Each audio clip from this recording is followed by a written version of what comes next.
There is a big story brewing in the world of Premier League football. Our chief football correspondent, Alex Crook, joins us. Alex, tell us more. Yeah, good afternoon, Paul. Good afternoon, Andy. It involves West Ham United and their manager, Julian Lopetegui. He seems to have been under pressure, doesn't he, almost from the minute he walked in the door at London Stadium.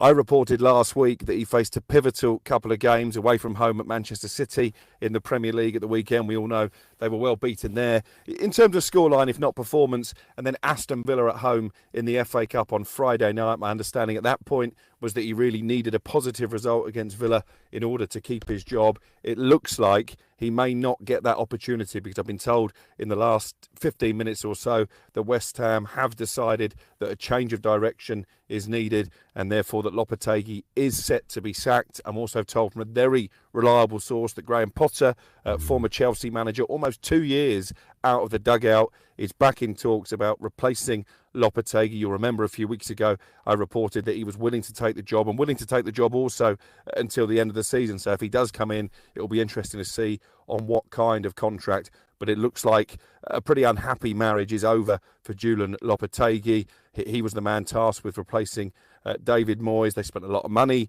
in the summer transfer window, and that hasn't translated to positive results or a change in playing style, which I think was a big thing for West Ham fans. I wonder how much of the recruitment, though, is down to him. Because it isn't. Well, exactly. So, I mean, he's not been given necessarily the best tools to work with. He might argue, although I'll admit it's not been pretty, and a lot of West Ham fans will probably be glad to see him go.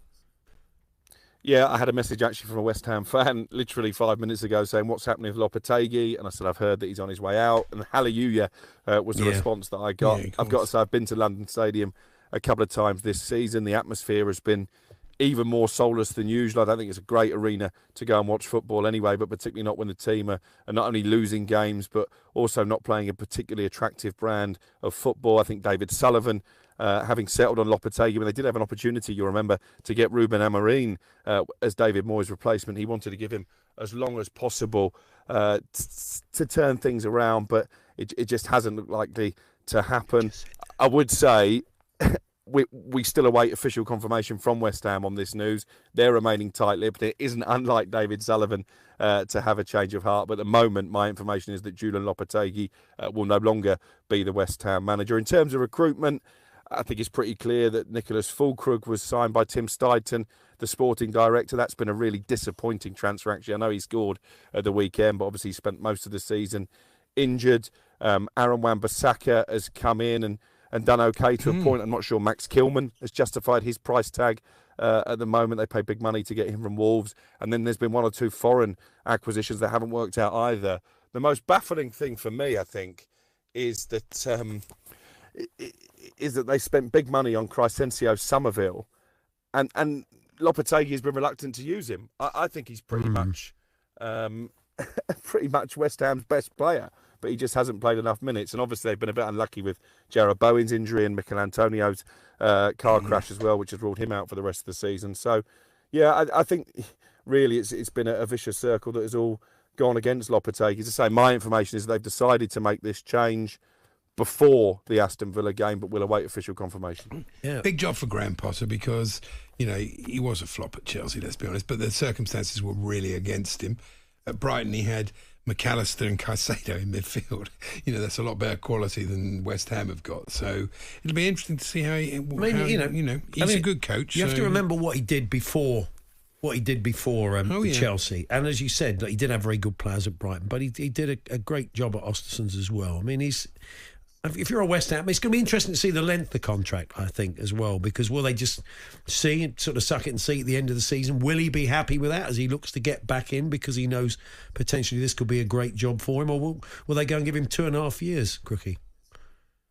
Well, as I say, the information that I got when I first reported Graham Potter as a live candidate to replace Lopetegui was that initially he would take over until the end of the season, which surprised me a little bit because obviously he's turned down a lot of jobs, not least Leicester City, when he could have gone in there before Steve Cooper. I think he's been very careful about what job he wants to go back into, and you'd have thought, having been so cautious, that maybe he want some kind of long-term assurance. So I'm intrigued to see what happens there. The other issue you've got at West Ham, by the way, is there are so many decision makers. I mentioned Tim Stuyton, the sporting director. I wonder how much longer he'll last in that role, actually. You've got Karen Brady, who still has a big say. David Sullivan, I think, is the overall decision maker. You've got a minority owner as well who wants input. So it could be a case there of too many cooks.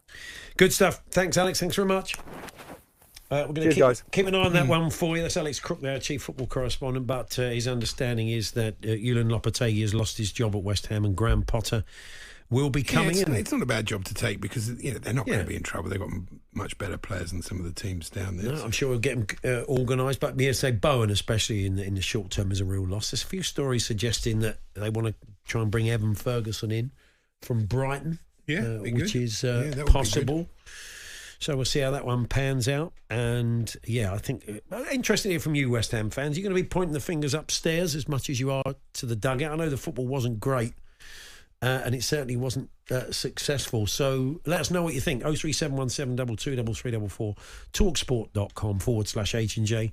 Text to 81089 or tweet to TSH&J. Not confirmed yet by West Ham, but our understanding here at TalkSport is that Julian Lopetegui is no longer the West Ham driving home going, have I?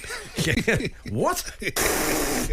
Just spat his Wild Bean Cafe coffee all over the dashboard, quite possibly. Paul Hawksbee and Andy Jacobs, Monday to Friday afternoons 1 till 4 on AM, on DAB, via the TalkSport app and on your smart speaker. TalkSport.